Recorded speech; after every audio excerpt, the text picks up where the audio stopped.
Good morning. Good morning, everyone.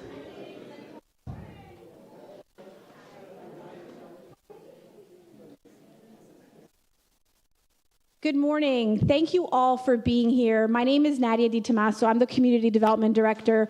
I will not be providing the presentation today. I am not the lead. Kimley-Horn is here, so we thank them for providing both the presentation and what will be an interactive session following their presentation. Just to recognize some individuals here today. So we do have our commission, Mayor Mashad, Vice Mayor Hensley, Commissioner Thomas, Commissioner Linden. So we do want to recognize them and thank them for the opportunity to be able to work with Kimley-Horn. Yes.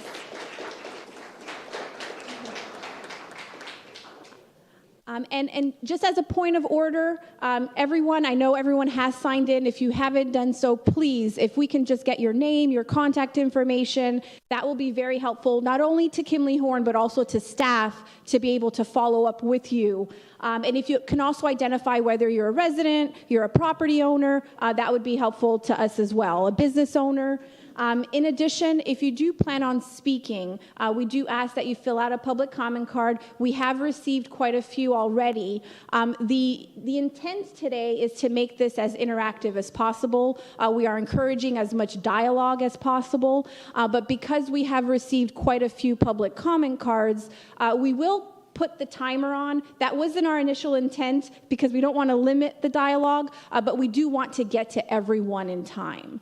So we will put the timer on for 2 minutes initially. If we do have time after we get through everyone, we will open it back up, but we do want to leave ample time for the second portion of the session, which is an interactive session with Kimley-Horn so that they can share some ideas, share their visual boards, and have you really provide some additional feedback to them.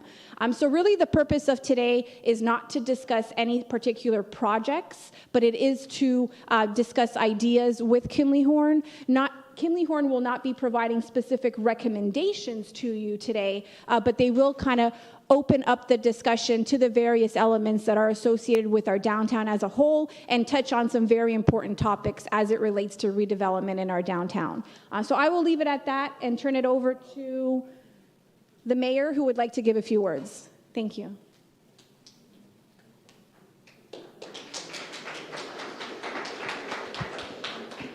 I'll be very brief. My name is Roger Mashad. I am the mayor. My councilman is here today, I should say, on this Saturday. I'm glad we are in air conditioning because it's a little bit hot out there. But normally you would hear us here today on the dais making decisions, having discussions.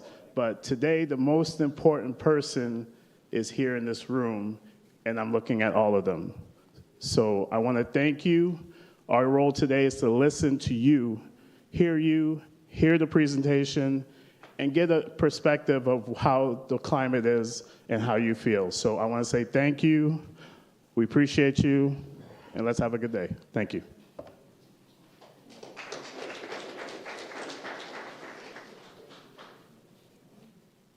Thank you, Mayor. Thank you, Nadia.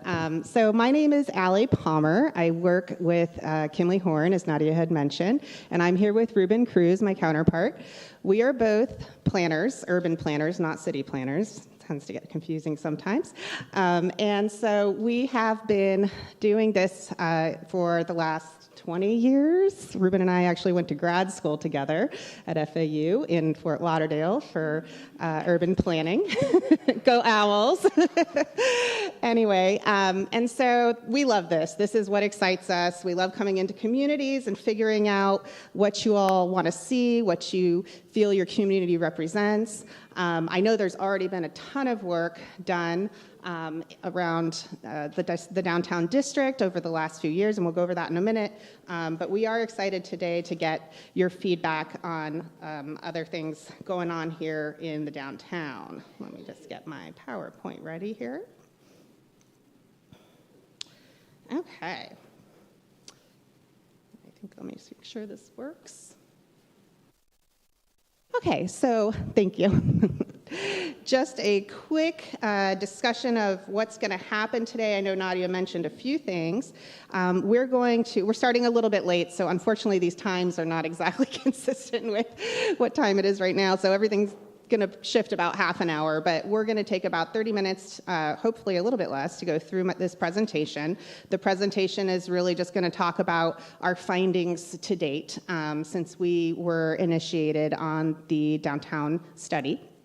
After the presentation, we're going to go in the public comment phase of the day, and as Nadia mentioned, you all will be able to speak if you've turned in your pink card. You can continue to do that if you decide you want to speak. Feel free to go grab a pink sheet of paper over there on the table and just bring it over here, and they'll add you to the list. And then after the public comment period, we will get hopefully into the interactive engagement project. I think some of you may have seen the boards around the room. And that's more open house style. So if you have the time to stay and do that, we would love you to be able to do that. But if not, we understand your time is precious and it is a Saturday morning. So again, thank you all so much for dedicating your Saturday morning to this event today. So we are going to talk a little bit about why we're here. So as you all know, the district has been identified, right? You all have been working with the town on the Park Avenue downtown district for many, many years. And so while the existing regulations promote the flexibility in design and in development proposals, today we're going to focus on a few different things, and you'll hear a lot of this throughout the presentation, but we're going to focus on density, massing, traffic, infrastructure, among other items. We know you went through all this hard work over the last few years, even longer than that actually if you count the workshops, but as any good planner does, we review and evaluate every few years. Is this working? Does this make sense for our community? It seemed to work really well on paper, but how is it working in real life, being applied? And so that's really what we're looking at today. And so the distinction between density and massing or intensity is going to be key today. That's really what we're looking for feedback on. As you may know, massing or intensity deals with what you actually see in terms of overall height and design. Density deals with the number of housing units, regardless of the overall height. So this distinction is important as we continue to talk today about all these different items, because it may be that the intensity is more of a concern, or the height is more of a concern, while density, the number of units, is not as important to you. But that's what we're trying to find out. It might be vice versa. So we want to hear again from you, as the mayor mentioned earlier, and understand what exactly your thoughts are on those types of matters as it pertains to the downtown area, to the PADD. All this to say, while redevelopment is sometimes scary, it's been our experience that it can be incorporated even in compact areas like here, Lake Park, in a way that is compatible and respectful of surrounding areas. And the existing plans previously approved by the town do a good job in providing some of the needed protections, but it is clear that we need to take a closer look based on more recent discussions happening over the last, let's say, year or so. Okay, so just for those of you who may have not been here since 2018, there might be some new faces. We just wanted to go a little bit over the background of what's been happening thus far. I sort of alluded to some of those things. But during 2018 and 2021, I'm assuming many of you in this room were part of workshops that were held with the town council. I was not there, but I hear good things. We reviewed lots of that information, and essentially that is what led to 2022, when the town adopted comprehensive plan amendments and ultimately zoning and land development regulations. And we'll go over those here in a minute. So these regulations and policies were written a few years ago. So as I said, a time has passed. We're going to review and evaluate and see if everything's still working or if there are things that might need to be tweaked. Most recently, last October, there was a town commission workshop, which some of you may have attended, where the commissioners were up on the dais, and they workshopped this item as well, similar topics to what we're going to talk about today. And then most recently, that kind of led to the town engaging with Kimley-Horn and initiating this PADD study, which started about a month and a half ago. So what is this study? We were hired to look at the PADD in a few different ways. I'm going to call it the PADD. I hope that's okay with everybody. We all know what that means, right? We looked at the current policies and regulations, as I had just alluded to. We looked at the existing conditions, what's happening on the ground in this area, in this study area. And then the third leg of the study is we kind of identified all the strengths, weaknesses, opportunities, and challenges of the area based on what's happening in the field and also based on the policies and regulations that exist today. So we're going to kind of take those one by one, starting with the policies and regulations. So we completed a review of the comprehensive plan, the land development regulations, and previous planning studies and documents related to the PADD. And the focus was really relevant on relevant documents focusing on the downtown specifically. So just a note that we're not talking about other areas of Lake Park today. We're specifically looking at the study area, which is in the PADD boundary, which some may or may not realize that's not even really inclusive of all of Lake Avenue. It only is up into a certain boundary, which we'll review here in just a moment. So we looked at the policies, regulatory documents, and standards affecting the study area, and these documents include several things. So the first thing we looked at is the previously adopted comprehensive plan policies. So again, the policies that were adopted back in 2022. And so there are several policies. I'm not going to read them here. I know it's a lot of text on paper. Planners, we try to put you to sleep, and I'm going to try not to do that today. But the main objective of the PADD, and I highlighted some of the things that I think are really important that we need to remember and talk about today. The main objective included encouraging a dense, vibrant, walkable, mixed-use downtown, right? And then the policies go on to kind of explain what does that mean. Objectives are always those high-level, pie-in-the-sky, visionary statements, and then we get into the policies that give a little bit more guidance on how we want to see development and redevelopment happen in a certain place. And so the other policies include things like compact residential and non-residential or mixed-use buildings to complement the existing buildings. Does that make sense? We don't know. We want to talk about that today. Other policies, I think I got on the right slide, talk about what I had previously alluded to, the dwelling units, or what we call density, and the intensity, which we refer to as floor area ratio. So this particular policy sets the stage for those two things within the PADD. It establishes a 48 dwelling unit per acre density, and it establishes a floor area of 3.0. What that means is any property can come in and apply these as far as their buildable area on their property. And so the other part of this particular policy talks about the intent that the commission may approve a project greater than 48 dwelling units or 3.0 FAR, so long as the average density of development within the entire contiguous downtown land use area does not exceed those two numbers. And so we can talk a little bit about that, but that is fairly important as far as a discussion item today, that we are really looking for your feedback.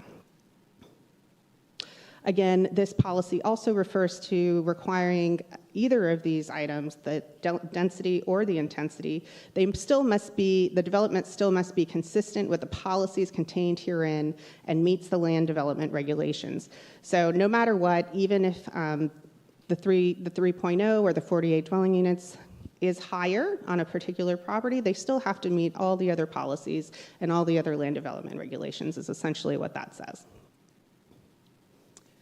So just to give you an idea of what I'm talking about, because I know that's a lot of words, as I mentioned, as essentially this is, as I referred to, the previously adopted future land use map. And so this shows the current downtown future land use within the boundary of the PADD.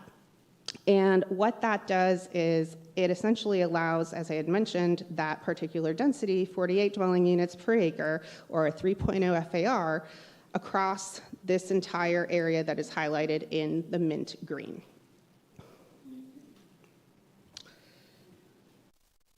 Some of the other policies that are important to note, because I think they really have an impact on what the character of the PADD was always envisioned to be, are up on the screen. So some of these policies talk about compatibility, buffering, and to control the height and intensity, publicly accessible civic spaces, walkable and bikeable streets, alternative mobility and micro-mobility options. What does that mean? Bicycles and other modes of scooters, whatever other types of modes of transportation that can take cars off the roads. And then the final policy within the comprehensive plan previously adopted is the note about the train station, which some of you may know there is a dedicated site for. The next thing that we looked at were the previously adopted land development regulations. So some of you may be familiar with these. A lot of these, this is the purpose and intent of the PADD district in the land development regulations. Most of these items are spin-offs of what we just talked about in the comp plan, so I'm not going to go into all of them, but it is important to note that some of these are a little bit more relative to the design, right? So we talk about urban development, the relation of small-scale traditional downtown, human scale, rooms for pedestrian, pedestrian-oriented development pattern, a lot of focus on just making sure that as you're walking down the street in Lake Park, it feels good, it feels nice, right? So that's what a lot of that in purpose and intent in the land development regulations discusses. So again, just to kind of give you some familiarity on the zoning, the previously adopted zoning, this is how your current zoning map looks in the PADD. There are 2 districts that were initiated as part of the 2022 ordinance. There is the core subdistrict, which is in the dark blue, and then there is the outer subdistrict, which is in the light blue. And we'll go over some of the differences between those in just a moment here. But it's just important to kind of note that the core district is essentially grouped into the center and western area of the PADD, whereas the light blue is located on the periphery adjacent to a lot of the existing single family on the outside of the PADD. So as I had mentioned, there were also previously adopted land development regulations, and again, in 2 different subdistricts, the core subdistrict and the outer subdistrict. A lot of these regulations are very similar between the 2. So for instance, building lot coverage, how much of a building can cover a lot, that is the same in both districts. The front setback, same in both districts, 15 feet maximum. But then there are some things such as the building height that is different. So for instance, in the core district, it's a 2-story minimum and a 12-story maximum. However, there are waivers that you can get in the core district that allows for increased height, such as a 20% building height increase, and you can also include a 4-story, up to 4-story parking garage within the total building height of your proposed building. In the outer subdistrict, the maximum is a 4-story building. So again, just kind of going back to that compatibility component of where these areas are located within the PADD. Something else to note is that's very important to note, is that the density is also discussed in the Land Development Code. So the code states that a maximum density shall be 48 dwelling units per acre, and the commission, again, just like the comp plan policy, and you'll see a lot of this carry over from policy to code, that the commission may approve excess of 48 units provided that an average density across the entire PADD does not exceed 48 dwelling units per acre.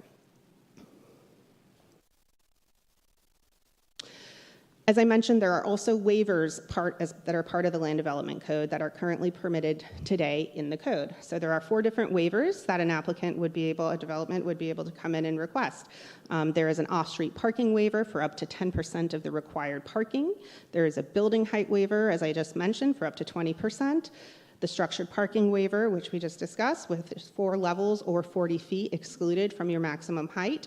And then there's a landscape waiver that may be permitted for the replacement of species or quality or height of landscape.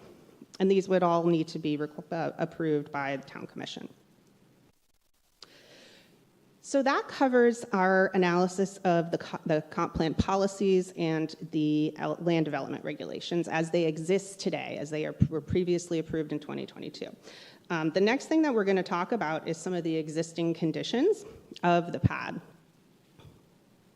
So up on the screen right now is the boundaries of the PADD, just to kind of give you some bearings on where the boundaries are. So essentially from Dixie to 7th, with some properties to the north and south on the western portion, going north to Jasmine and south to Evergreen.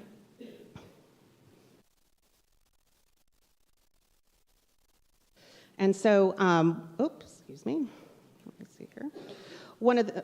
We talked about the previously adopted future land use in the district is the downtown. So I'm going to run through these fairly quickly. We also talked about the previously adopted zoning, which we went over, the core and the outer. But what I wanted to bring up in the existing conditions is the existing uses within the PADD. And so this is really interesting to us, looking at things on the ground, what's happening today in the PADD since these regulations have been approved. So right now, there is definitely a mix of uses, existing uses, and within the PADD, which is good. You want a mix of uses. You want that diversity. Just to summarize, there are institutional uses, about 3.28 acres, mixed use, which is essentially when you have a non-residential use on your ground floor and residential above. There is single family up on the northeast part of the PADD, predominantly. There is some office, about an acre or so. There are vacant commercial sites, which is going to be important. We'll talk a little bit about that in a minute. There's a bunch of multifamily parcels, about 8 acres. There's, and then the predominant use within the PADD is commercial use, which is about 11.5 acres. The next thing we looked at are the existing structures in downtown. So we think that's important. Obviously, there's a lot of history here in the PADD, in the Park Avenue Downtown District, and that really shows, as you can see from this slide. The majority of the structures within the PADD were constructed between 1926 and 1959, 22 structures. As you can see, as time goes on, less and less structures. So pretty much in the last 2 decades, 3 decades, you're looking at about 6 structures that were constructed within the downtown district. And that's going to be important as we continue through today's discussion. And lastly, we looked at parcel size and ownership in downtown. So one of the things that we were really happy to see is that the majority of the parcels within the downtown district are between 6,000 square feet and an acre. You don't always get that in downtowns. Fairly often, because of just the history and so much time gone by subdividing, many of the parcels are just so small that they cannot really hold a whole lot of redevelopment unless they are all owned by the same person and put together in a larger lot. That's another thing that we noticed, which I think is a really promising attribute to the downtown, is many of these parcels are also under one common ownership. And so that is also helpful when you're trying to look at things like redevelopment within a downtown area. So another part of the existing conditions study is we looked at level of service. There were 2 particular highlights as far as the level of service analysis. Just to save some time today, we're going to hit on 2 of them versus all of them. Level of service, we're talking about the capacity, right? So what can the district serve as far as the number of units or the square footage of non-residential use in the district? And so the 2 things that we looked at were existing utility infrastructure and, or the 2 things that we're going to talk about today, I should say, is existing utility infrastructure, particularly wastewater, and we also looked at traffic, which we'll go over next. So as far as existing utility infrastructure, there is a bit of a shortage of capacity. If the PADD were to be developed to its maximum capacity, which what that translates to, 45 units to acre across 33 acres, is about 1,590 residential units. essentially there would be a shortfall because right now there are only 229 what we call ERCs available within the downtown district according to your utility, which is Seacoast Utility. And so essentially if the district was to be completely built out with all those units, we would have about an 1,132 ERC shortfall. So essentially all that means is there needs to be infrastructure improvements if anything over 229 ERCs were needed for any development here in the downtown. And we'll talk about some ways that that can happen as far as those improvements to be made. There are obviously options as far as where those improvements can go and how that they would be coordinated with your Seacoast utility. As I mentioned, the next thing that we looked at were transportation development scenarios. So essentially kind of looking at the same thing, what exists today and what would happen under some of these development scenarios. So existing conditions today, we are looking at approximately 184,000 square feet that exists on Park Avenue and within the district. Full build out of residential, again, going back to that 1,590 units. Then we looked at a full build out of the non-residential, 4.3 million square feet, which is what that 3.0 FIR floor area ratio intensity would produce. And then we also looked at what we're calling a reasonable build out, which is 1.08 million square feet, which would represent a 0.75 floor area ratio. And the reason we separated these, as you'll be able to tell in just a moment, is because each of these has quite a different impact on the roadways within the downtown district. So today, the existing conditions has a level of service C in the AM and a level of service E in the PM. That's what's happening right now. So that's important to note because that's what you're dealing with this morning, this afternoon, Monday morning, Monday afternoon. At the full build out of the 1,590 units, if the units are distributed throughout the PADD, that service is not going to, the level of service is not going to change a whole lot. There might be site-specific impacts depending on where those units are located throughout the PADD, but as long as they are distributed throughout the PADD, the level of service is actually not going to decrease. However, with the 4.3 million square feet of non-residential with a 3.0 FAR, that is when you start seeing some failure as far as level of service goes with an F in the AM and PM for peak hour for Park Avenue. Based on that analysis, that's where the reasonable build out, what we call the reasonable build out of non-residential came in. We looked at a 1.08 million square foot or a 0.75 FAR where we were able to improve that level of service to an E in the AM and PM, which is obviously a bit better than that F. I know that's a lot of information. Happy to answer any questions about that as we get into public comment. So what does all that mean? We, although as Nadia mentioned, we're not making any recommendations today because we really want to hear back from you first. However, there were some considerations. And those considerations were to address how these level of service could be improved. So the first thing, as I mentioned earlier, is the distribution and location of the land uses. If the land uses are distributed evenly across the PADD, that can definitely help with the level of service and making sure that certain intersections are not impacted and failing. Of course, as with any transportation considerations, alternative modes of transportation, again, trying to get those cars off the street. So ensuring that there's those micro-mobility options like we talked about in the policies earlier, bike riding, car share, things of that nature, more bus stops possibly. The next item that we considered is coordinating with Palm Beach County and other agencies on possible site-specific solutions. So these are things like signal timing, possibly turn lane extensions or creating turn lanes, closure of driveways. These are all things that can have, some minor impact on traffic. However, they really need to be coordinated on a site-by-site basis because it's going to be different for every development on how some of these solutions could work. And then, of course, the last consideration is limiting development. So essentially that reasonable development option of bringing down your floor area ratio, creating less non-residential square footage throughout the pad would obviously have a positive impact on the level of service from a transportation perspective. Okay, so the next thing that we looked at as far as the study was a market assessment. And in the market assessment, there was a few things that we gathered.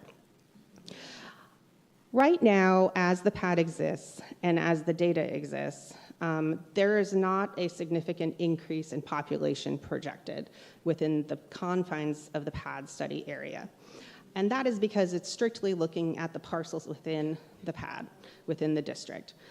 We know that this may not be accurate. This is what the data think tanks are giving us as far as our information is concerned. However, we know that there are other impacts due to the geographical location of Park Avenue and its proximity to some other metropolitan areas within the county.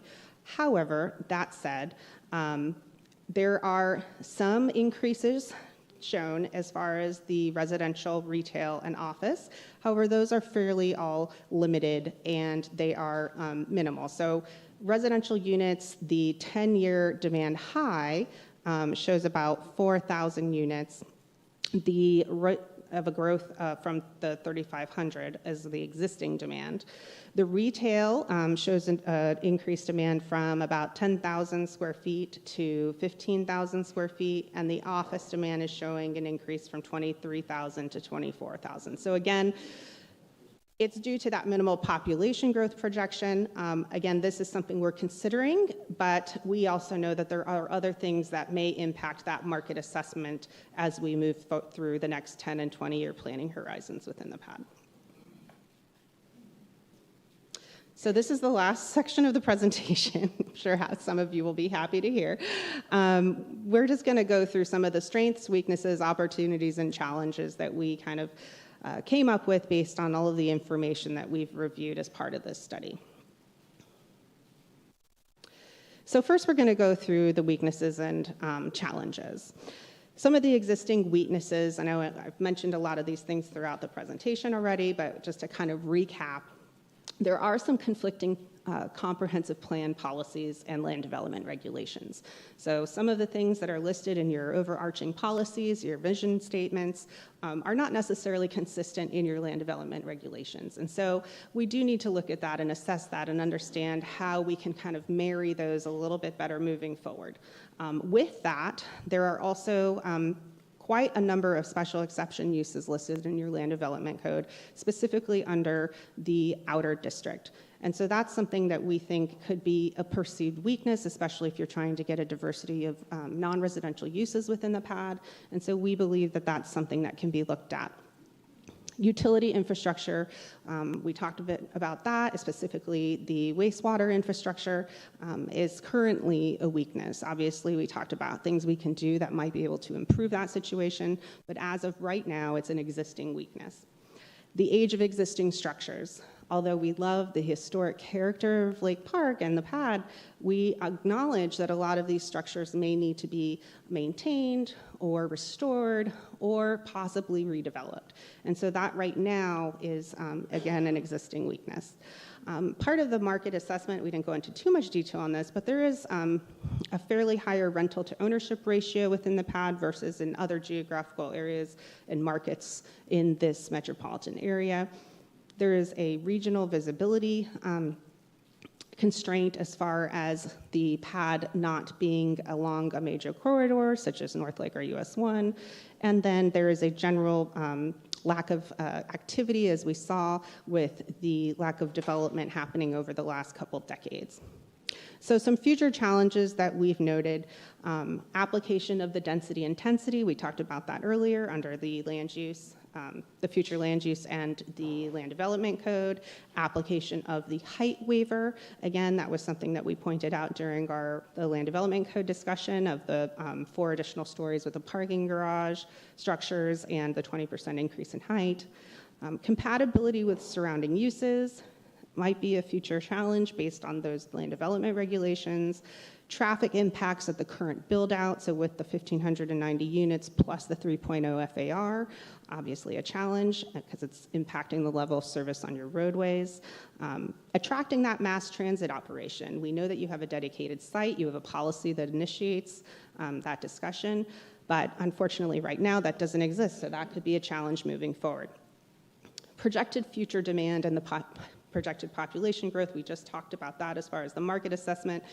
We know what the data is saying, however, how is that happening in real life? Is that really what's happening here on the ground based on where Lake Park is, where the PADD is, and what's happening around you in Palm Beach County?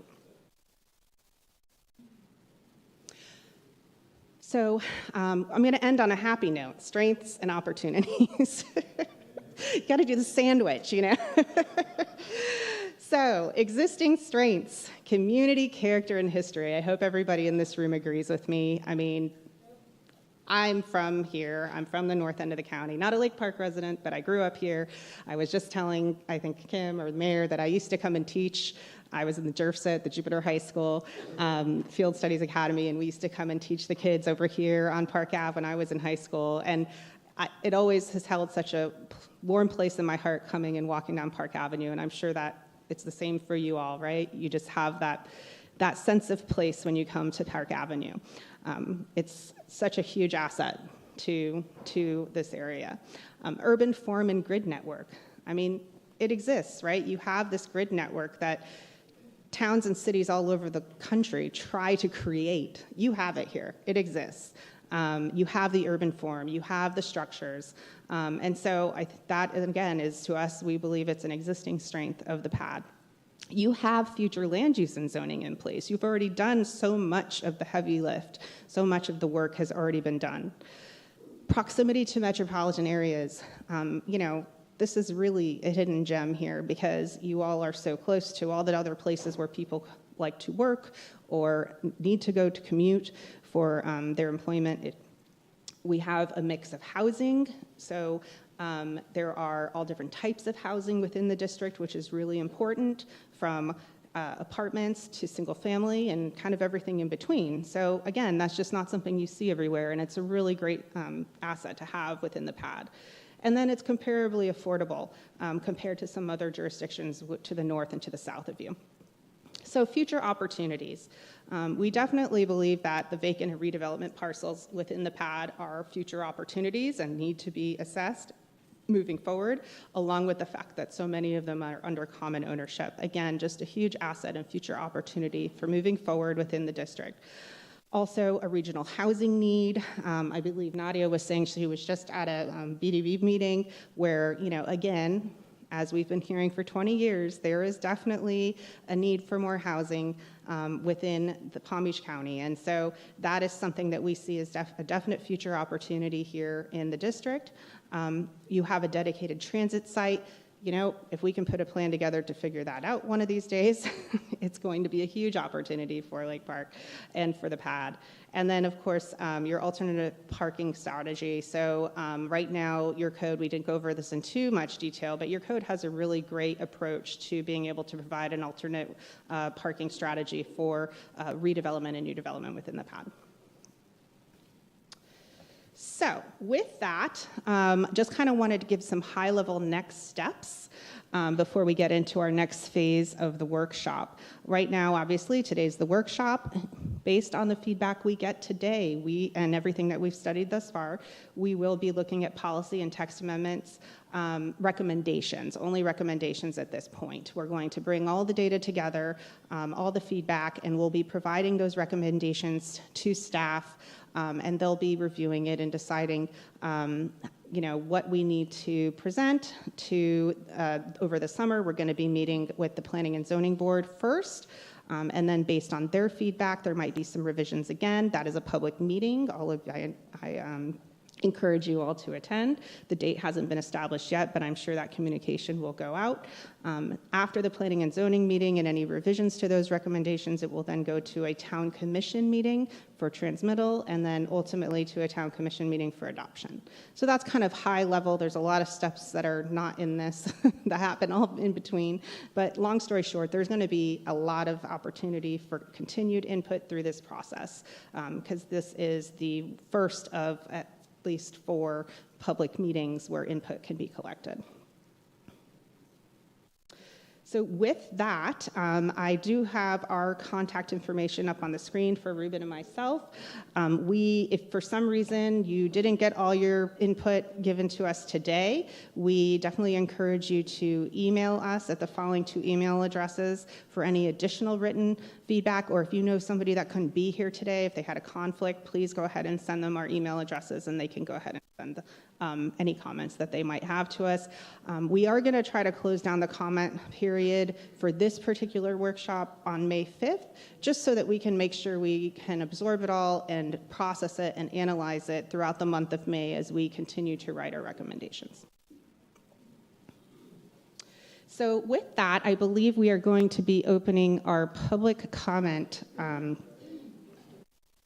session of the workshop.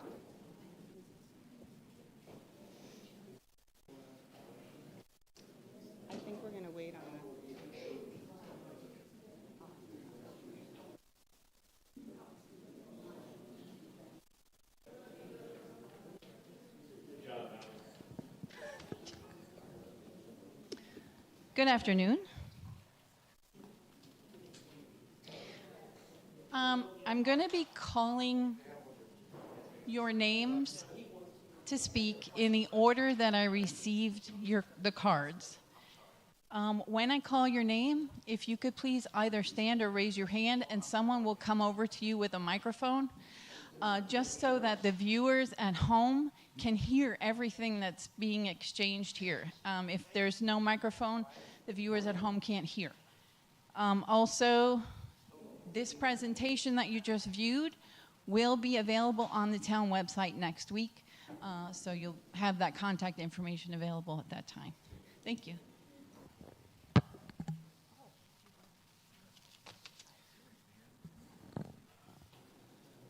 Katia Zeskova.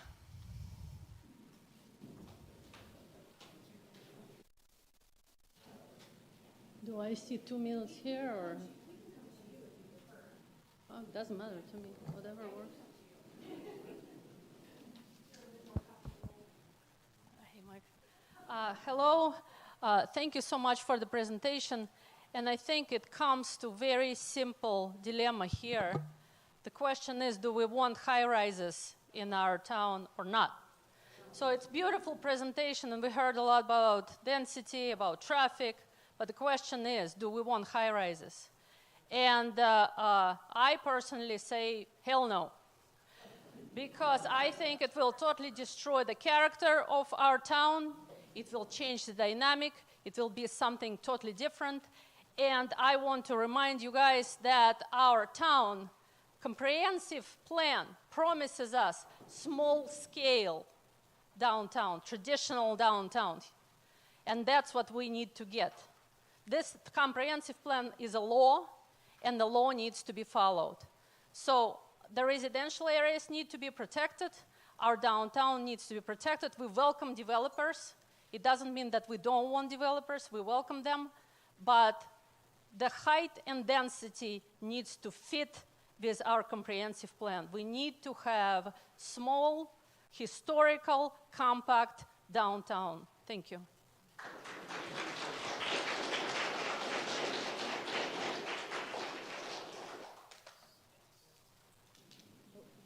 Michael Steinhauer. You can just raise your hand. Thanks for the presentation. I'm a little disappointed that we don't have 3 minutes, as people had prepared for 3. And with a matter this complex, 2 minutes is really a difficult way to communicate with people. I want to remind the study group that the Lake Park residents are paying for the facility, for the feasibility study, and for this workshop. We are residents and we are your clients. And all decisions going forward should include resident representatives regarding the scope of the consultant services, not just input from the commissions and the staff.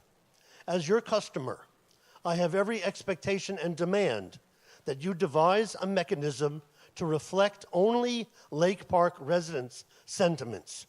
It is important that non-residents are not able to dilute the concerns of residents. This planning is happening in our town and not in others. Residents are not against development. This end of Park Avenue needs to be revitalized and thriving. I support an attractive proposal of no more than 6 stories for parking, retail opportunities, accessible housing options commingled with some upscale housing units. We believe in the Lake Park Comprehensive Plan, which speaks to this vision. I look forward to your finalized report, which should be silent about what the commissioners should do, and more reporting about the consequences of what they might do.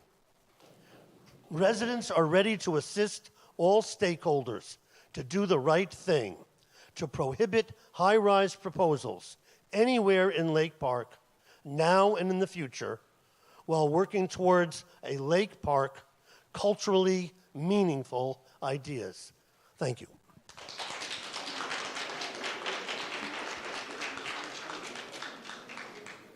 Susan LaFontaine.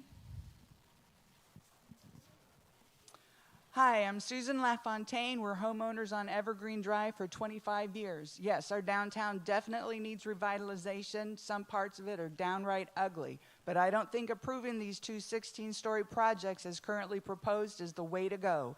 I'm here to urge our town commission not to grant a zoning waiver that would allow these 2 projects to include almost 1,100 apartments instead of the 240, which are allocated to them right now. If that waiver was granted to these 2 high-rises, they would eat up the lion's share of the total residential units allowed to be built in the entire downtown core. The remaining residential units would have to be split between the other 83% of downtown properties, leaving them with diminished property rights and seriously hampered redevelopment options.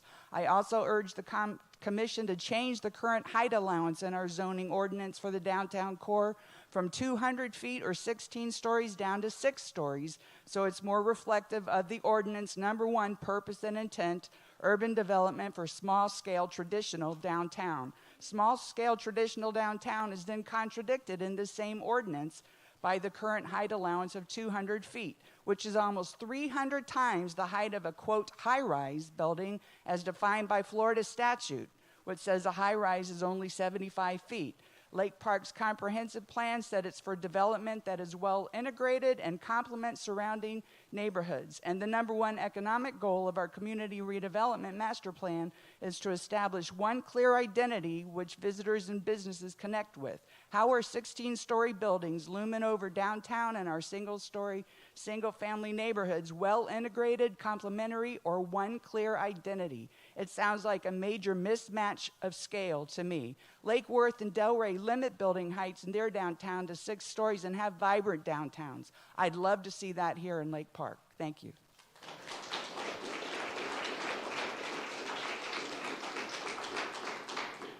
Cara Rosa.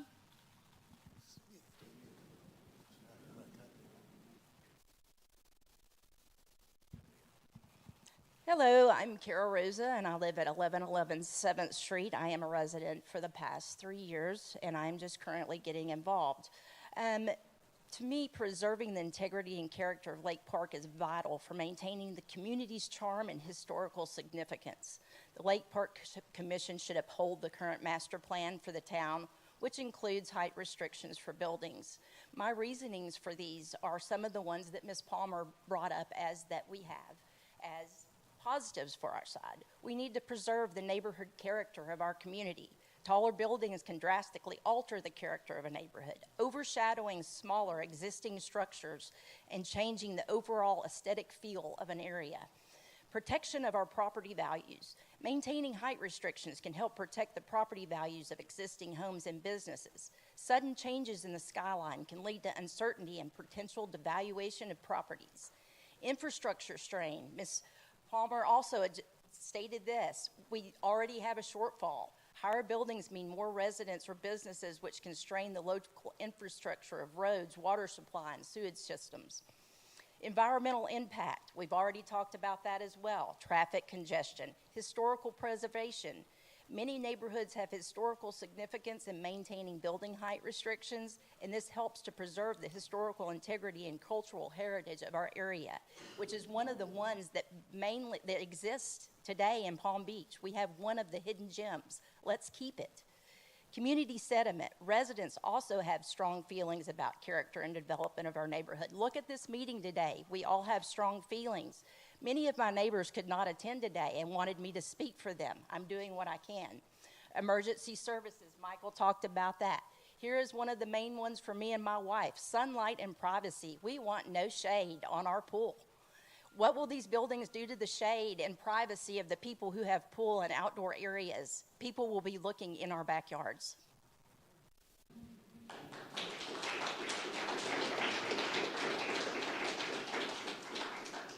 Diane Shirley.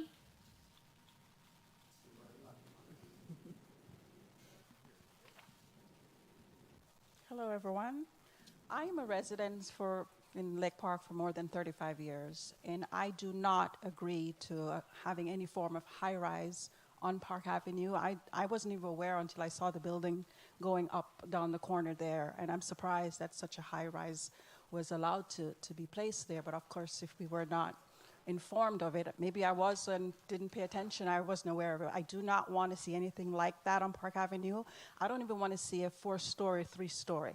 Why not do something like some townhouses? And the beginning of Flagler right there's some townhouses right as you turn in. Why not do something like that? I am aware that there are houses that are needed and people are desperate for homes, but why not do something like that? Having some form of high-rise is just not something that I'm okay with as a property owner and as a resident for as long as I've lived here.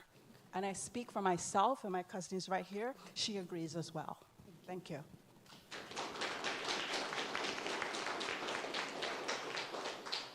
Chris Steele.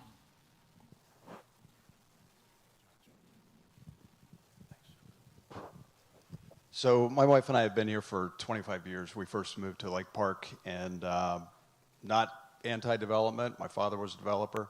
Agree with everything that everybody has just said. But there's a bigger issue here that I'd like to talk about that I think is important.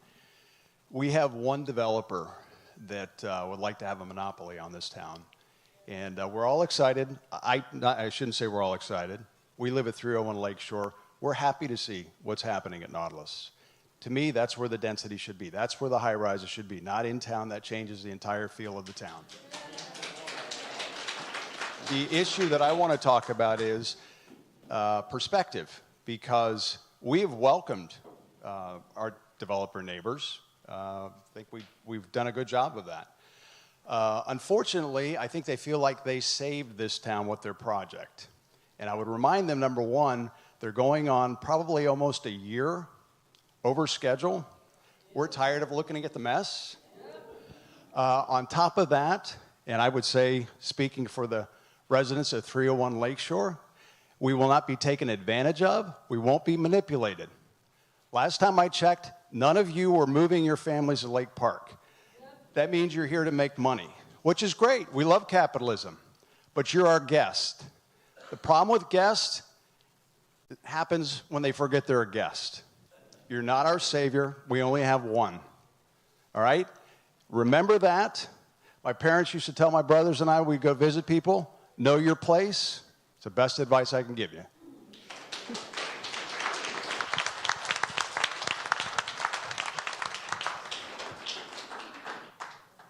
Julie Sarkozy.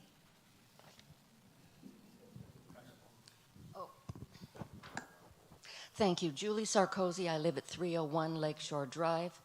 And along the lines of Chris Steele, I want to know what stage are the entitlements at for forest development for the residences on 10th and Park Avenue? It's really more of a question, but it seems like they are negotiating for all kinds of inns in Lake Park, and I'm really concerned about their monopoly that they have here.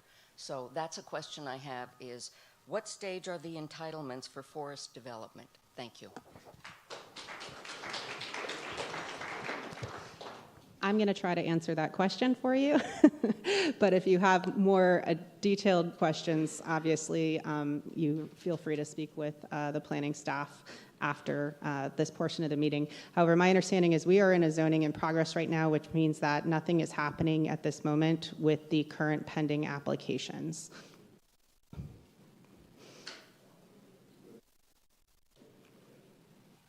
Kimberly P. Talbert. Michael up front. Do you want to?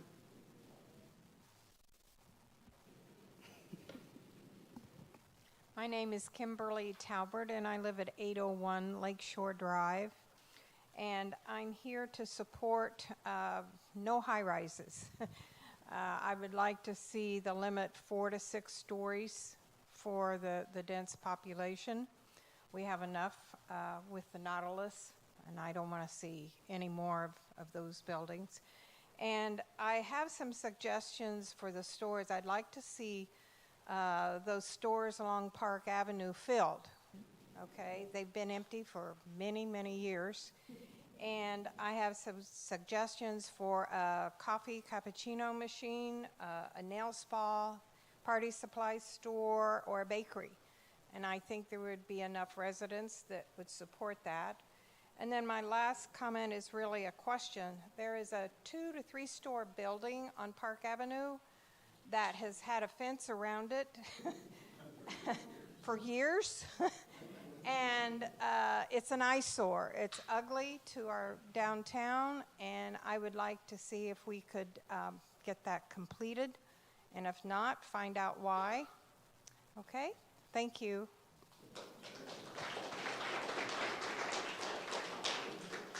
When does the zoning in progress expire? May 19th. And what happens, what are the options for the town and residents after that? Can we answer some of these questions after everybody's had their turn? Thank you so much. Sure. We appreciate it. Joyce Mosley.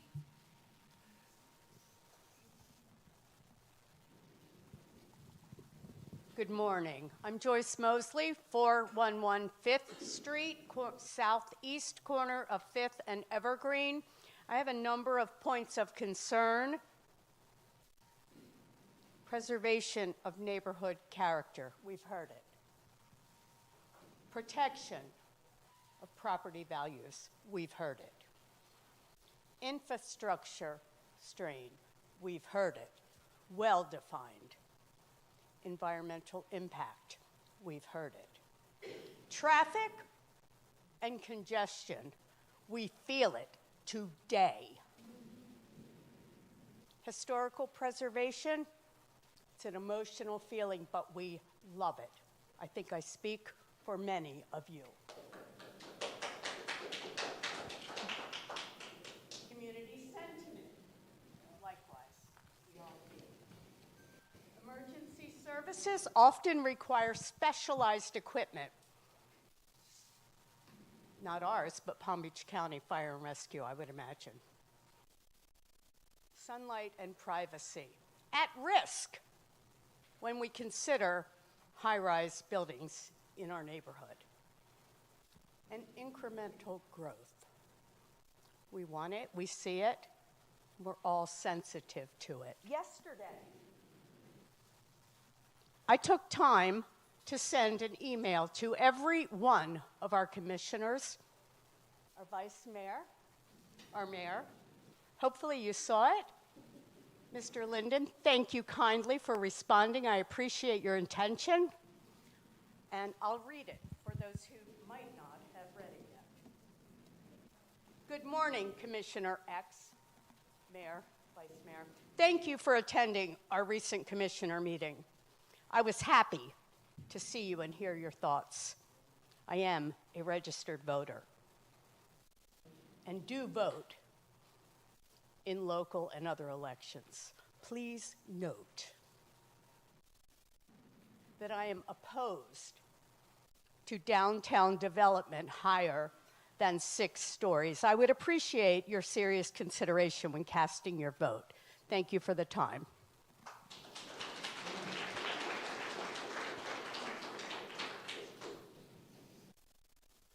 Mary Taylor.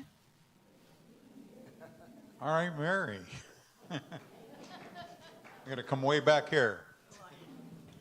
Oh, where do I start? I had typed something out, but I'm going to just talk. Okay, I have a couple questions for the study for Kimley-Horn. Did your study compare other towns the same size to 2.4 square mile Lake Park? Did it take into consideration the projects at the North Lake Promenade over by the Publix, the Nautilus, the new hotel that's going in, the new proposed Nautilus in the over by Silver Beach, and the proposed North Palm Beach Village at North Lake and US 1? That is a lot of development. Was that considered when you talked about the traffic implications? Also, did your study consider the effects on the quality of life on the present population? Not the new people coming in, well, they're included too, due to what planners and developers call density. But it is in fact overpopulation. It's just a word that's thrown around a lot, and it's in fact overpopulation in my estimation. This seems like the worst time to attempt to build high-rise buildings in the town of Lake Park. It is risky at best, more likely a disaster waiting to happen. One we could not survive. We don't have to imagine what a half-built, half-empty building and construction gone wrong looks like. We have lived with them on Park Avenue for decades, with the 801 and the 754 Park Avenue. The scale and scope of the proposed projects are not even close to meeting the comprehensive plan guidelines. Please stay with the comprehensive plan. Thank you.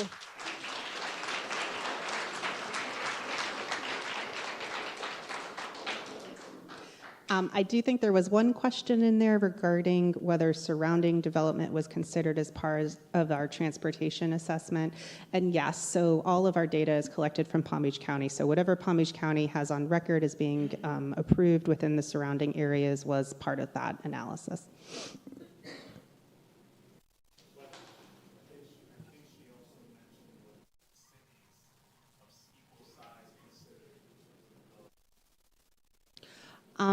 I'll have to get back to you on that particular matter as far as what we looked at as comparable. But yes, there were some other areas that we looked at that were very comparable in size and makeup as far as uses and whatnot. So. Jane Marie Elwood. I should have stayed back. Oh, yes, you should have. Good morning. I think our founding fathers would roll over in their grave. Louder? Oh, okay. Our founding fathers would roll over in their grave. All right. Now, I think to consider immediately is if you were driving down and entered Lake Park and turned onto Park Avenue, you would see all these empty spaces. Can we immediately address removing the old? Even if we had just plain land, it would be so much nicer to view than all these empty buildings. I've seen a lot in this town. I will tell you where I live. There used to be mules on the corner. I live at 453 Park Avenue, which is next door. I'm the house with a hedge around it. I believe in development. Build it and they will come. No, not 16 stories. Let us consider the need for training schools, the need for other places for education and children to play, get away from these devices, and see what the residents of the town want. Good luck to everybody.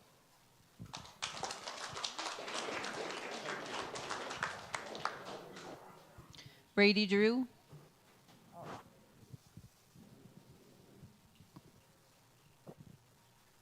Thank you. Brady Drew. I'm a resident on Sable Palm Drive for the last 6 years. I'm in favor of the redevelopment consistent with the 12 stories allowed by the code. I think the environment is a big thing for me, and infill development in Lake Park has less impact on public services, traffic, and especially the environment than building new communities out in the west end of the county. Our downtown is well served by public transit, it's walkable, and it's in desperate need of redevelopment. I work in Juno Beach, and when we hire young professionals, it's difficult to recommend that they move to Lake Park. Its existing housing stock is single-family homes that they can't afford, aging apartments and condos, and new waterfront condos that they also can't afford. A denser downtown with new housing options will attract younger residents that are settling in Jupiter or West Palm Beach right now. Touching on traffic, a congested downtown is a good thing. Consider Atlantic Avenue in Del Rey or Clematis Street in West Palm Beach. It means we've succeeded at attracting people here to spend money at local businesses. I'm tired of the empty storefronts. They're empty because nobody is here to spend money at them. Right now, Park Avenue and 10th Street are streets you want to drive through to get somewhere else. We want them to instead be destinations that people come to visit. I'm excited to welcome the new neighbors that this redevelopment will bring while transforming the downtown into a more vibrant, walkable area with shops, entertainment, and restaurants for all of us to enjoy.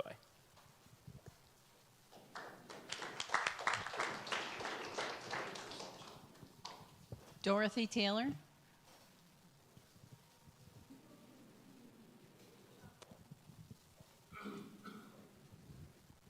Hello, I'm Dorothy Taylor, a 35-year resident of Lake Park and a 45-year realtor, local, national, and state.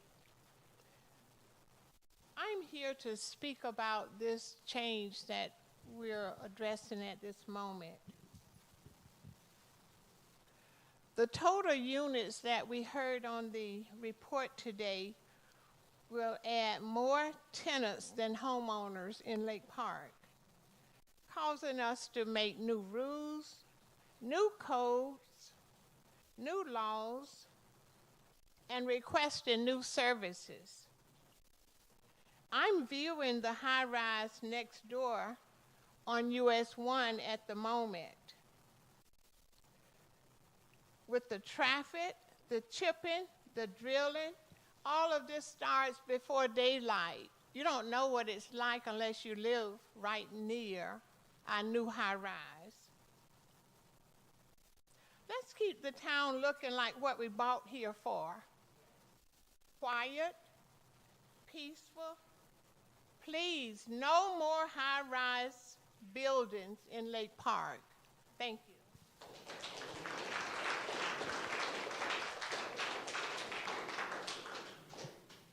Dominic Tucci. Oh, thank you, John. Yeah, didn't make you walk. Good morning, everybody. Dominic Tucci, 301 Lakeshore Drive. A lot of people have basically voiced a lot of the same things I was going to say, so I have to say I agree with you. I would caution, obviously, the commission about this redevelopment being a neighbor to the current development that obviously hasn't gone along schedule and has created an eyesore and a major inconvenience for all of us at 301 living next door to this thing. To my understanding, it's not even fully sold out, so you don't even have proof of concept at this point. Additionally, to echo my neighbor Chris's concerns, we do have a developer that was basically given a monopoly here by the prior town manager. I mean, we were approached by a developer, apparently, previous board was there, that was giving us potentially an offer that was $1 million. That developer was apparently run out of town, and now we have the current developer with this monopoly coming into our building offering significantly less and not even owning up to it. Hearing rumors last night that they've been trying to contact the board, which is not true either. I don't know where they stand in this thing, but I would definitely be cautious about allowing them to have a monopoly, because it is not increasing anybody's property values. It's actually throwing us out of our own homes at a decreased value. I'd be losing money at what they're offering right now, and that's not what this is supposed to be about, as well as all the other traffic concerns and everything else that everybody brings up. These studies are very short-sighted. Being in transportation, I know that for a fact. Thank you very much.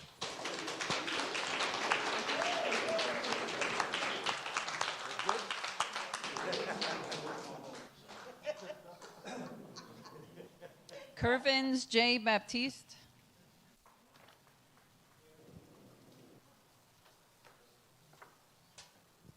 You guys are hiding back here in a corner. Yeah. Good morning, everybody. My name is Kervins Jean Baptiste, and I live in Lake Park for more than 2 decades. And then just to let everybody know, I love Lake Park. And then I plan to go nowhere because I love the city. But the plan, I want to thank also the person who presented the plan. And we saw with our own eyes and listen up. There are challenges. They are concerned based on what I heard. So let me say that to be clear. No high-rise building, period.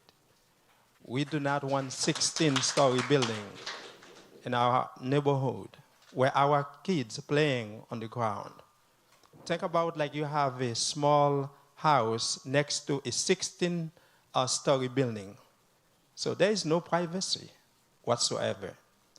So the reason why, so loss of privacy concern, decline in property value. I'm a homeowner, and then I love my house, but we see there should be a lot of concern.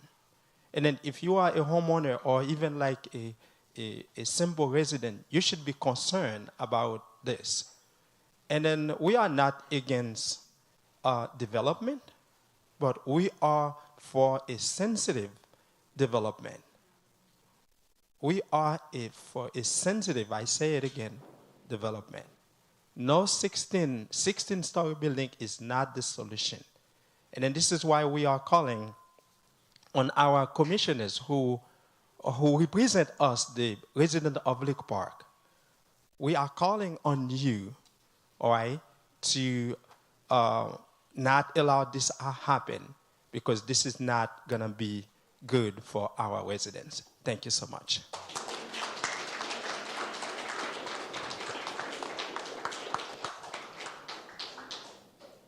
Peter DiCocho.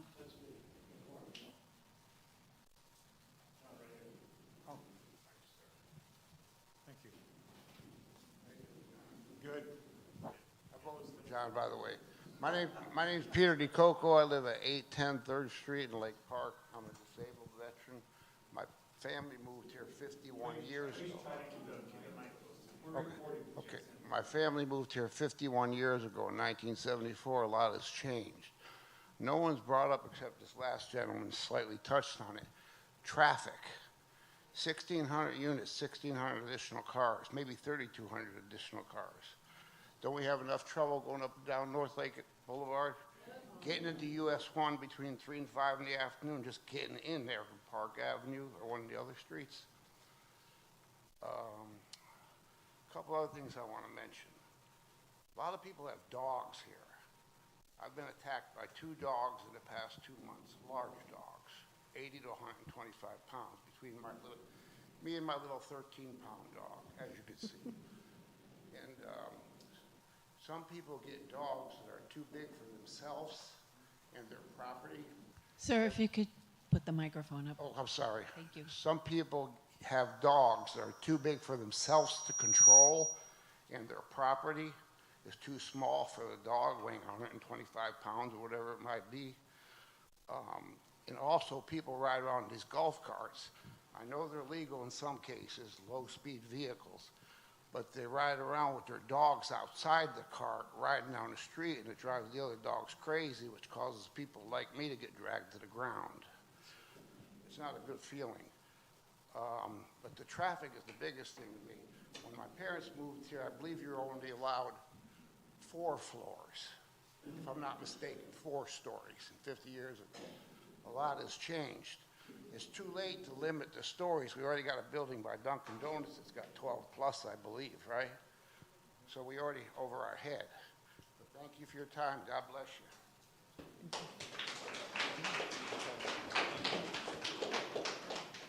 Kim Castro. That was easy. Kim Castro, 230 East Ilex Drive. A question more for the town attorney who's not here, and I've posed this to him before, so it's more rhetorical, but something to bring back. If the comprehensive plan allows entitlements for the entire PAD at 48 units per acre, by the commission approving a waiver, you're taking entitlements away from a property owner. It really should be set up as a TDR program so that willing property owners who know they're not going to use their entitlements can sell those entitlements to another property owner. But where those units are transferred, it needs to be done in a compatible way. I think the 3.0 FAR, it's the concern about massing, as some of my neighbors have talked about, creating shadows, blocking the wind breezes, and just affecting our quality of life in our backyards. The analysis on the traffic, we all know the county's traffic model is voodoo engineering, but it doesn't take into account the traffic operations. Right now at 5 o'clock, it takes 2 lights to get through the intersection there at Park and 10th. And with the added trains going through, sometimes it's even longer than that. So any development needs to look at more localized operations and not rely on the traffic model, and not rely on mobility and pay and go type approach to that don't affect, that don't what am I trying to say? That don't really lessen their impact on our residential streets and on our town roads and the traffic experience that our residents are experiencing right now.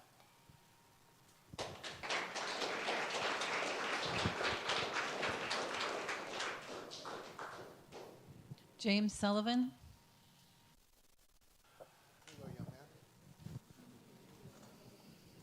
Hello, I'm James Sullivan.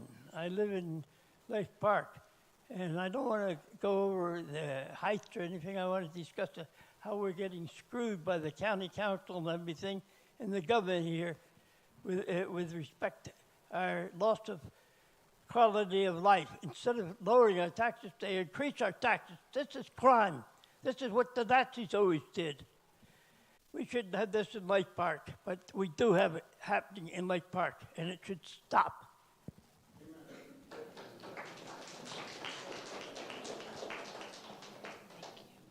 Arthur Johnson.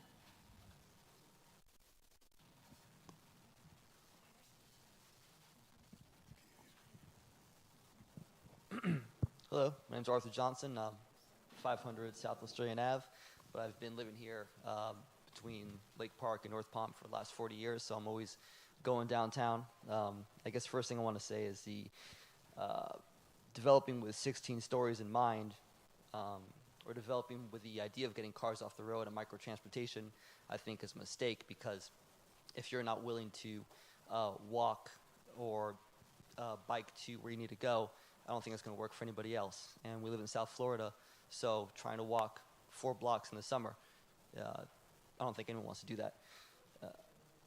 Right. Especially if you're trying to go to a job, the first thing it says is, do you have reliable transportation? So trying to take a bike to work is probably going to limit you right there. The other thing is, if you have 16 stories, you have a literal choke point on A1A and Prosperity Farms. They both converge in a 10th, and then you have the train tracks there. So adding however many people you want to put in that space, You have to deal with them at 8 o'clock and at 5 o'clock. So even 6 stores might be too high, depending on that just bad area right there. Other than that, that's all I got to say.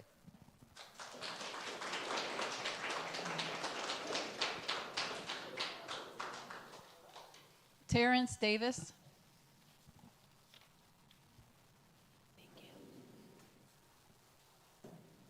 Thank you. I'm Terrence Davis. I grew up in this community, even though I live just next door. And I have a lot of family and friends that's in this room. And I consider the fact that everyone has the right to fight against something, but they also have the right to fight for something. And that for is, I want to hear the fabric of our youth in this community. No one's having that conversation about our youth. When you look at this library, it deserves money and it deserves attention.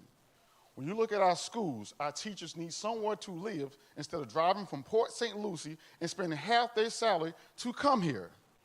And when our kids get good teachers, we should retain them. Now, I say it again.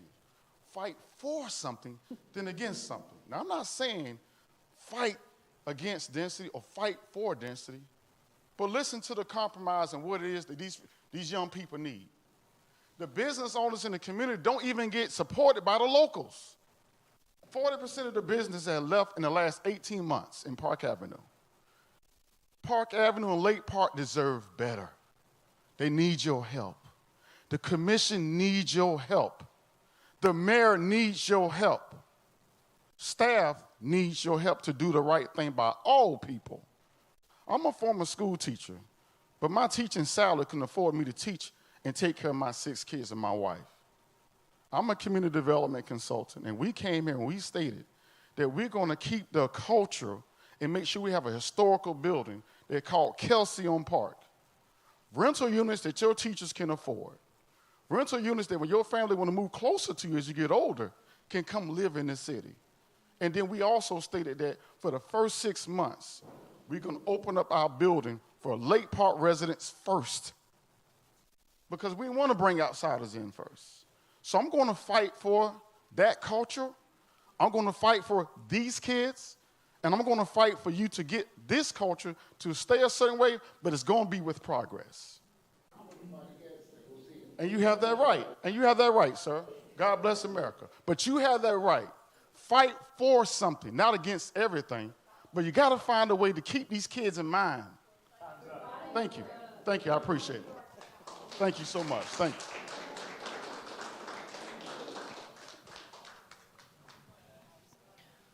This is the final card. Tim Sullivan.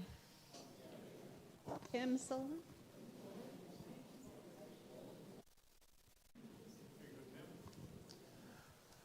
Thank you, everyone. My name is Tim Sullivan. I live on the 500 block of Forest area. My partner, Megan, and I moved here in 2023. So we were not part of any of the decisions or planning that happened thusly, but we do plan to be here for the next 30 years. Something that wasn't spoken about today was the safety of our railroad crossing and the Bright Line. We have been lucky at Park Avenue so far, but the crossings near us have not been. With the increased potential of traffic, especially with the construction vehicles coming across Park Avenue, as someone else had noted, it is a pinch point, and I believe we really have to take into safety precautions for that crossing, especially for the construction vehicles that may or may not be developing a high-rise at that intersection. It is potential disaster waiting to happen. The Florida East Coast Railway does not answer to anyone. The FDOT makes recommendations, and if the town can't afford it, they are not abided by. We should take into serious consideration the safety of that crossing. The Bright Line is not going away. FEC does not care. FDOT makes recommendations. We need to make sure that those recommendations are met if there's going to be increased units at that intersection. As someone else noted, South Florida does not work without owning a car. Most people have to have a car, and those that don't, it's generally not by choice. It's because they're disenfranchised and they can't afford it because their jobs don't pay well enough. I think we can support reasonable development in this area, and we can welcome people to come and live in Lake Park. I'm really excited about the opportunities. I watched the Nautilus rise in the skyrise as the first 2 years we were here. It is a beautiful building. I've heard some issues, and I think we should also consider if a big tree is going to be removed, can we move it instead of getting rid of it? Because Lake Park was a Tree City USA, and I hope we can continue that. Thank you. Thanks, Tim.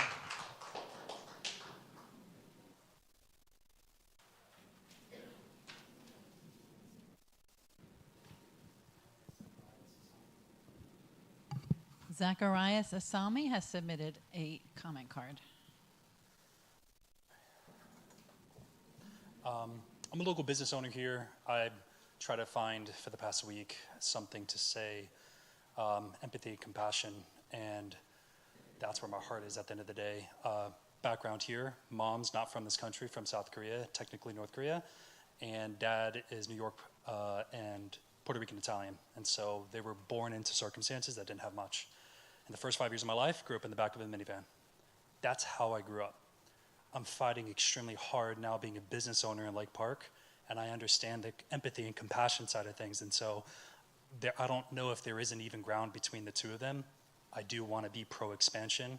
I understand people here. Obviously, you guys have been living here for some of these guys decades, and that's absolutely incredible, and we want to maintain that. I know these guys are fighting hard to do so. But without financial resources, there are no creative options. We're maintaining what we currently have with things moving on that are designed to completely eventually dissipate. And so my thought process here would be this, is that we decided to plant a flag here in Lake Park and call it the Ave is because we're proud of Lake Park. The history here is incredible. But right now, my clients, from where they're coming in, they don't want to come here. I have a kid right now, not going to say his name, he works with us. He came to me because he wanted to go fight at the gym because he's being bullied at school and he doesn't have finances to do it, so he comes to me to work so he can literally protect himself. Like, this is the neighborhood and thought process that he's growing up with. He doesn't have a lot. He has even less than I did even growing up. And so we're providing these options for these people. And that's our thought process here, is we do want to build Lake Park. We do want to expand on Park Avenue. And I think we're a part of the solution to be doing that. Having more financial resources, I believe, can also produce that as well. So again, I'm not for, hey, let's push everybody out. I plan on buying a house here. That's my goal. I want to plant my house here. I want to have a family here. That's our whole objective. But what we're currently doing right now, the gentleman said it earlier, how many businesses aren't here anymore? Okay, that's a serious struggle, guys. Like, my entire life, I'm heavily invested.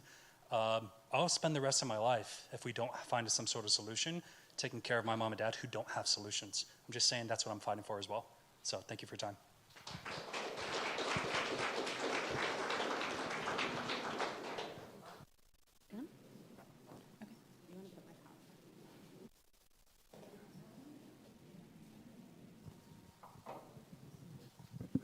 Thank you all for all of that feedback. As we had mentioned earlier, everything was recorded. We also took as many notes as we could. Again, if there's something that you were not able to say today or anything that you'd like to add, feel free to send those additional written comments to Ruben and myself at those email addresses. But now, if you have time, we would love for you to engage in our interactive stations now that the public comment section is over. And so I'm just going to review real quick with you kind of what the flow is and what we are asking you to do. Let me get to, let's see.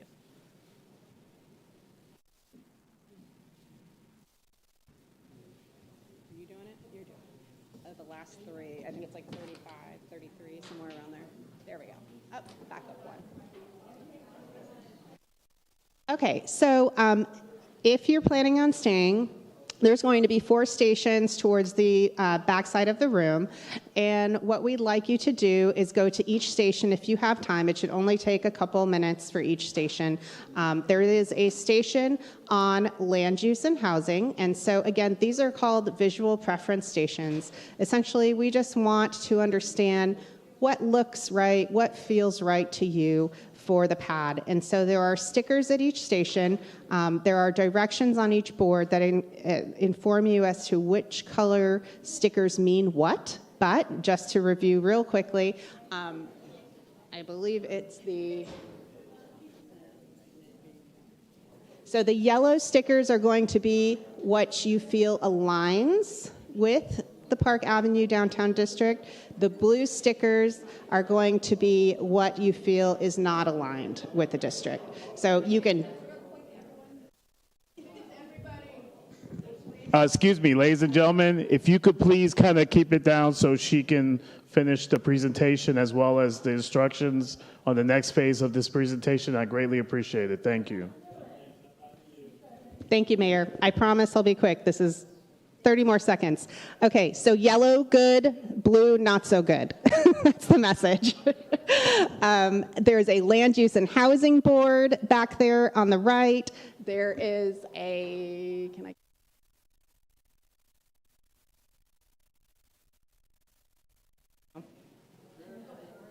Just one slide.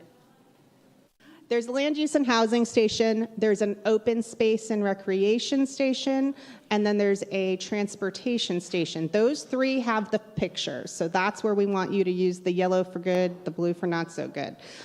There's also comment cards at each of those stations, so if there's something very specific you'd like to let us know about with one of those images, you can write it on the card and put it in the red box. The fourth station is a little bit different. It is a map of the the Park Avenue Downtown District. And on that particular map, we want you to identify your assets and opportunities. So a little bit of like what we did in the presentation, we want you all to go ahead with the stickers and show us where you think there are assets and opportunities within the district with the stickers as well. So we're going to be floating. We're happy to help you. If you have any questions on any of those stations, again, there are comment card boxes as well at each station if you would prefer to provide a written comment on those boards versus using the stickers, or you can do both. So that concludes my presentation, and thank you all so much again for bringing your input and your feedback today and for spending your Saturday morning with us. We really appreciate that. Thank you.